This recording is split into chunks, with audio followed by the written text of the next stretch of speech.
Help support the show by joining the Patreon or becoming a YouTube member. Also, hit that like button and subscribe if you want more Browns-focused content.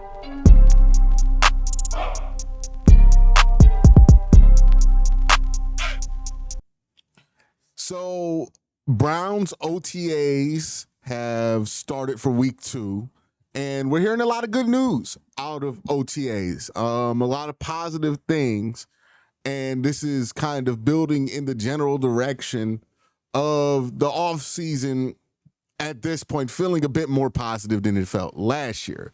Last year, while we had high offseason expectations for what this team could do, what we were seeing at this period was not really affirming the high expectations the Browns have. Now, it's a reverse situation, right? Browns don't have high expectations coming into this season, but the early offseason portion of the season has been a pleasant surprise of how things have looked and how people feel about it, how players feel about it. Some of the adjustments the coaching staff has made to how practices go down, I think are significant. If you watch these clips from OTAs, they are doing more 11-on-11s than they did last year at OTAs. They're doing more physical work, as much physical work as you could do in OTAs, the Browns are doing. I saw a clip of Quincy Jenkins running the ball, and it looked like an actual run play. Like, they had 11-on-11, defensive linemen were trying to shoot gaps, offensive linemen were anchoring. Like, it looked full, well, not full speed, but like it looked like a real actual set. Which is something I could not say in the previous OTAs, where it seemed like it was exclusive 7-on-7 work at OTAs. So first and foremost, I really do like that change from the Cleveland Browns. I have been somebody who has consistently complained about the lack of actual football work the Browns do at practice because they're trying to avoid injury, or they're trying to avoid this or that, not playing in preseason games, only doing the one joint practice, right? Like, I didn't feel like that adequately prepares a team for the physicality of a football season. And I think it's just as harmful from an injury standpoint as just letting these guys play football. So I like that, right? We'll see how that works as training camp continues, or not training camp continues, as the offseason continues. But that's something I've seen out of OTA so far that I love, that the Browns are doing, right? Like, it looks like from the more increased physicality, you're able to get a better read on like what Quincy Jenkins looks like. Quincy looks like he's going to be at least a decent running back in the NFL. At this point, just size, weight, speed, what he did in the SEC, what he did at Ohio State, and how he looks like his skill set's going to translate to the NFL and how his body translates to the NFL. It all looks good for him. And I'm pretty excited to see him put pads on and really see what he can get going, because right now, Quincy's showcasing the other part of his game, right? A lot of what Quincy Jenkins does is put his shoulder pads down and just ram into people, right? He can't do that at OTAs. But when training camp starts, he can put some pads on, or once they go live against other teams, he can start doing some of that stuff. And I think that's a huge part to Quincy's game. And what we're seeing with him athletically is that he looks like one of the better athletes out there in Berea. So, athletically, he's going to be able to hold up in an NFL game. So super excited about what we're seeing physicality-wise from these practices overall. And what we're seeing from, some of the rookies that we have a lot of hopes for coming out of this draft class. We talk about the quarterback position, because that's where a lot of the attention is in OTAs, right? There was always going to be a ton of attention at the quarterback position for the Cleveland Browns this year, whether they drafted Shedeur Sanders or not. Obviously, drafting Shedeur Sanders after he became the story of the draft makes this whole thing an even bigger deal than it already was going to be, and it already was going to be a big deal. The good news here is that we're hearing that like all four of the quarterbacks are looking as good as you want them to look at OTAs. Shador, he's making some throws out there. Again, he's going up against third and fourth string guys, but you want to see Shador just succeed the task that are given to him at this current time, right? Right now, they're not really interested in seeing Shador play with the first team or go against the first team right now. So I can't judge him and say, oh, well, it's garbage. You know, he's not doing anything against first team. What I can say is, hey, what they're asking him to execute, he's being able to execute. That's really all you can ask out of a dude at OTAs. And that's the same for like every quarterback on the roster right now. They're able to execute what they're being asked to execute right now.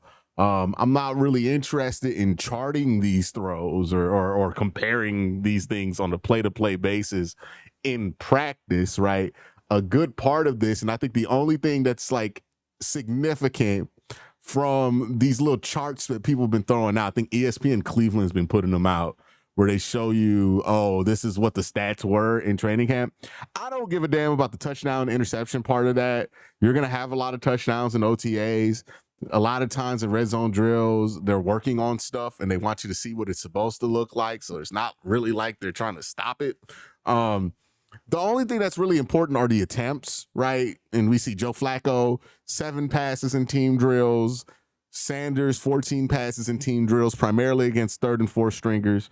And then Kenny Pickett and Dillon Gabriel, 15 and 20 apiece. I said this before training camp and before OTA started. Joe Flacco's just not going to get that many reps.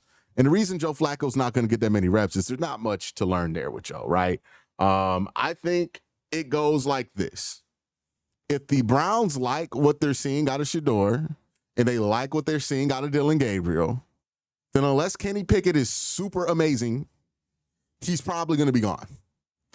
And I know people are getting worked up already about the fact that Sanders isn't getting first team reps. I don't mind that. One, it's OTAs. If Shador balls out and continues to ball out, there will be time for him to get first team reps. So it's not really that big of a deal. And two, the Browns' plan might be to let Joe Flacco be the bridge to Shador Sanders, right? And that's what you want. You don't want the Browns to just throw Shador into the fire week 1 on the toughest part of the schedule and just say sink or swim. That's not what you want usually a team to do with a rookie quarterback. I understand there's a lot of excitement about Shador Sanders. A lot of people want to see him out there. Kind of reminds me, not saying Shador is the player that this guy is, but it does remind me of the eagerness to get Johnny Manziel out there, right? Obviously, 2 different situations. Shador Sanders actually reads his playbook. Johnny Manziel doesn't. Shador Sanders much bigger than Johnny Manziel. Obviously, not comparing them as physical or human beings or anything like that. Just the phenomenons around them.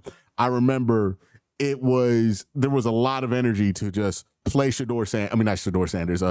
Manziel in 2014. The same way that there's like a lot of energy to just throw out Shador Sanders into the fray.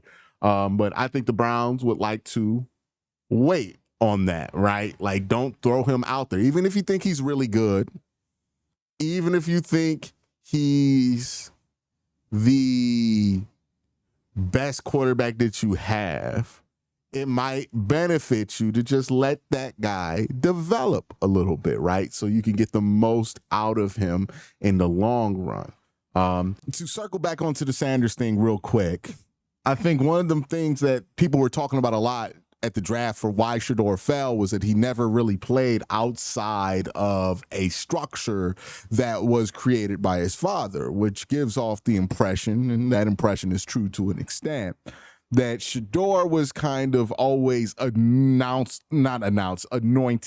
the starter of whatever football team he played for as well in college, high school, all that, right? And he wasn't going to get benched because his dad was the coach. That's the impression, and to an extent, that impression was true. Obviously, Shador never played to a level so bad in college where he would even consider being benched.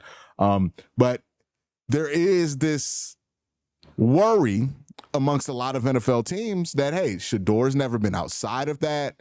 Well, how is he going to react when he has to earn things, when he has to overcome adversity that's outside of that structure? and making him have to earn first team reps over the course of training camp and OTAs, I think is good for him. I think it's making sure that you see what you want to see and confirming these things, right? Let's see how he reacts when he's fourth on the depth chart and what kind of work he puts in to move up the depth chart, right? I know some of his sycophants and his fans are going to be upset that he's not starting right away or getting first team reps, and they're going to act like he's not going to be a part of the competition at some point. But I think it's good. I think it's a good thing. Let him earn his way to that competition, get into that competition, and see what he can do after that, right? They want to make it so that if Shedeur Sanders starts for this team, he earned that starting position. There's no question about why he's the starter. He's not the starter because he was a top draft pick. He's the starter because they had a competition. He's the best guy there. That's what they want to make sure is the case. They don't want to anoint him anything. They just want to make sure that he earns it. They said it in his draft call where they mentioned the fact that he's going to have to earn it, and that's what they're doing. And if Shedeur Sanders continues to play well in practice, he will earn opportunities with the first team. And if he earns opportunities with the first team, then that tells you, it gives you a really good indication of what Shedeur's future is going to be. There's no real issue with me about him having to earn it. I know some people are going to feel like he's entitled to starting reps or he's entitled to first team reps. And that's just not what they're trying to do with him. They're trying to make him earn it, right? You know, they took Dillon Gabriel first. You're the second quarterback that we took. You're going to have to earn your first team reps. And if Shedeur Sanders goes out there and earns those first team reps, then good on him. And good on the Browns and good on everybody there. I like how they're handling this. I know there's going to be a million conspiracy theories about it. I know people are going to try to overcomplicate this and make this something that it's not. But what it is very obvious and simple. They want him to earn those opportunities because that was one of the biggest questions about him coming out the draft. It's like, hey, has he really earned these opportunities enough? And that's a whole conversation about nepotism, if nepotism is something that we should have in sports, and when do we care about nepotism versus when do we don't? That's a whole complex topic that I'm not going to touch on in this video, but I don't mind it, right? You want to know what Shedeur Sanders looks like outside of his father's reach. You want to see him earn the starting spot, which, you know, he was more or less announced as the starter at Colorado and Jackson State. Then he really fought for those positions, or at least that's what the perception is. I don't know what really happened his first offseason at Jackson State for him to be the starter. Maybe he had to get into competition. Maybe he didn't.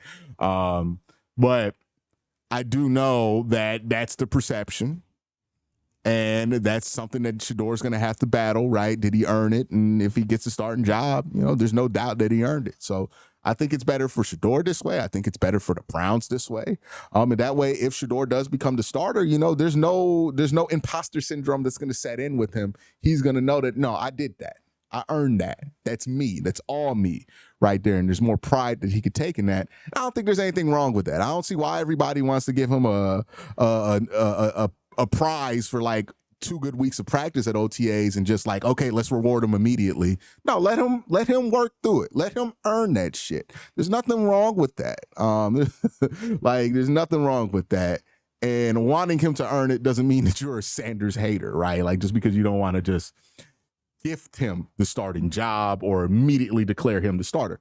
We'll see what happens. You know, training camp. It's going to be a lot of opportunity to earn it. We're seeing Joe Flacco ain't taking that many team reps. So there's going to be reps to give to Shedeur Sanders eventually for first team reps. And if he earns it and if he takes it, then awesome. That's what you want to see. And I don't see anything wrong with that. Honestly, if they want to do the same thing to Dillon Gabriel, I have no problem with it. Like, make them earn it. I don't care. Like, it's OTAs. Who cares if you're getting first team reps in OTAs? That's just my thoughts on that. I want to circle back there and talk about that. He's looked good. Shedeur's had some great throws in OTAs. It's OTAs. There's only so much you could take away from it. But he's looked like how you would want Shedeur Sanders to look at camp. I would say the same thing is true with Kenny Pickett.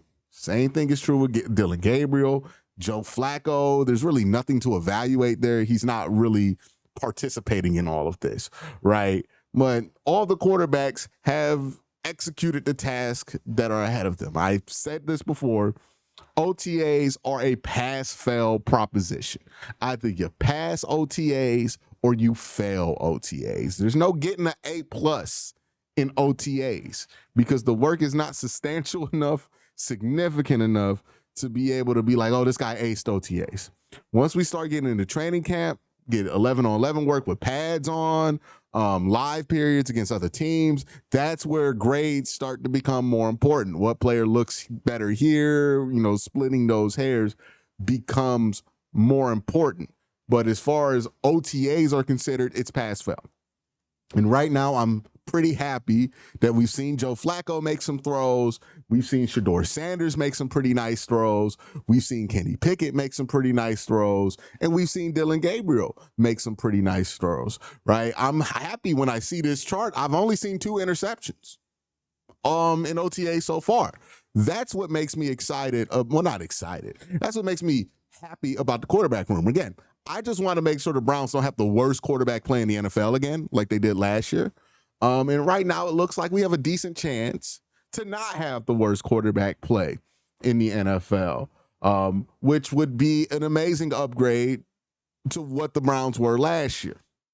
So that's what I'm happy about. It doesn't seem like there's a lot of balls hitting the ground. It doesn't seem like all of the quarterbacks look bad. It doesn't seem like people are coming back saying, oh, I think it all looks bad. I think this is fine, right? Everybody looks like they're passing OTAs. It's a low bar to pass OTAs, but that's good. That's a good thing. I'm happy to see that. That being said, I'm going to be careful about just taking too much from OTAs, right? The same way I don't want to take too much from any individual practice, any individual training camp, any individual preseason game, or even just a game, because these are guys who have good games in the NFL, really means nothing for their career. So all of that being said, I think the Browns are in a good place. And I think the best thing for the Browns in OTAs is the fact that you saw Dewand Jones looking svelte out there. Did y'all see Dewand Jones? I'm trying to get a video up of Dewand from Fred Greetham of the OBR, but Dewand looks like he's lost the weight. He looks a lot slimmer. He's talked about locking in with his nutritionist, all of this stuff. Like, as much as we're concerned about how these quarterbacks look, all of that stuff aside, Dewand Jones losing the weight puts him in a position to where you can really evaluate him as a left tackle option. And the thing with Dewand has always been 2 things: his weight and his feet, right? And injuries. You're hoping that the loss of weight makes it so that he gets injured less and his feet are better. Now, as far as his feet are concerned, I think the loss of weight will help his feet. I think that's obvious. Injury, we have to see if the loss of weight is going to help him stay healthy during the course of a season. But this is a guy that was coming off of a leg injury, who people were concerned about him and his ability to come off that injury and lose weight, and he did the work. And he's earned the opportunity to compete for that left tackle position. Hopefully he wins the left tackle job. And if he wins that left tackle job and he becomes like a long-term answer there at left tackle, you just won huge if you're the Cleveland Browns, because left tackle is one of the biggest question marks outside of quarterback on this entire roster. And if Dewand Jones can step up, be your left tackle, you have former All-Pro Jack Conklin there. You got Cornelius Lucas as a backup. You also have Tevin Jenkins you could throw at right tackle as well. He played right tackle at Oklahoma State. So you have options there at the other tackle position and depth at the other tackle position. And you're sitting pretty, right? Interior to offensive line, you got Joel and Wyatt Teller. Joel in this offense should probably be a lot better. Wyatt Teller in this offense should be better. And Ethan Posick, you would hope he looks more like how he did in 2022 versus how he did last year. But either way, Dewand Jones losing the weight, getting in a position where he can compete for that starting job and hopefully winning that starting job, that changes a lot for the Cleveland Browns. And if he can get to that point, and who knows, maybe losing the weight unlocks His pull ability, I don't think he's going to be great in space ever, no matter how much weight he loses, but maybe that unlocks some pull ability for him and all that stuff. It's really good there. That's the thing I'm most excited about, is looking at Dewand Jones and seeing the amount of work that he's put in over the offseason, the physicality of camp, and the fact that all the quarterbacks look decent so far. You know, we can argue about which quarterback looks better. I think that's a pointless argument to have right now, because who gives a damn who looks great at OTAs? It's not really a barometer we use to, you know, measure who should be the starter. Like, nobody's won a starting job ever in OTAs. It's never happened, because that's not what OTAs are for. But all the quarterbacks look rosterable at this point, right? Kenny Pickett looks rosterable. Joe Flacco looks rosterable. Shedeur Sanders definitely looks rosterable. And Dylan Gabriel looks like a rosterable quarterback. We're not looking at anybody going, damn, man, they're definitely out of it, right? So that's cool. We'll see how the competition narrows out during mandatory camp, and then you get to training camp and see how things shake out there. You know, if I were the Browns, and I think the Browns they're probably going to slow play this thing. If Sanders, like, if they're watching Sanders internally and saying, hey, he looks like a first round pick, I wouldn't be surprised if they're like, okay, let's treat this like a first round pick then, and not let him see the field until like week 8. And if that's the case, then they're probably going to protect him from being in some of these drills and whatnot in front of the media, as much as they can control it. So we'll see what happens. There's a long process to play out. It's June 4th. We don't even get the Hall of Fame game until 2 months from now.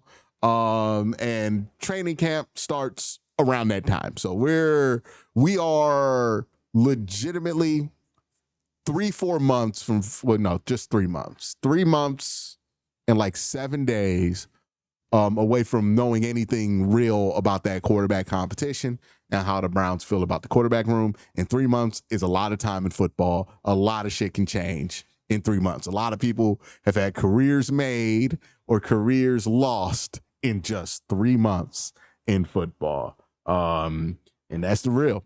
That's the real about it. But y'all let me know what you think about all of this stuff going on at OTAs. I'm pretty happy so far with how OTAs has been going. You know, I think the Browns as a team seem to be passing OTAs. And I'm excited to see what this group looks like when they put the pads on. And that's what I want OTAs to be, right? You should leave OTAs excited to see what this team looks like with football pads on. If you leave OTAs and you're not excited about watching this team in pads, that's a problem, right? Like that's kind of how we felt last year, where it was like, I don't know, man. It might be a rough training camp, right? But hopefully they put it together in the season. But if you're not at OTAs, if you're watching OTAs and you're like, okay, I'm pretty excited to see what these guys look like when some real football comes around, that's where you want to be. And that's where I'm at right now. We'll see how they finish out. They still got like a week or two left of these. So excited to see how they finish out. But so far, so good at OTAs. Let me know what you guys think in the comment section below. Have a great day. Have an even better night. Peace.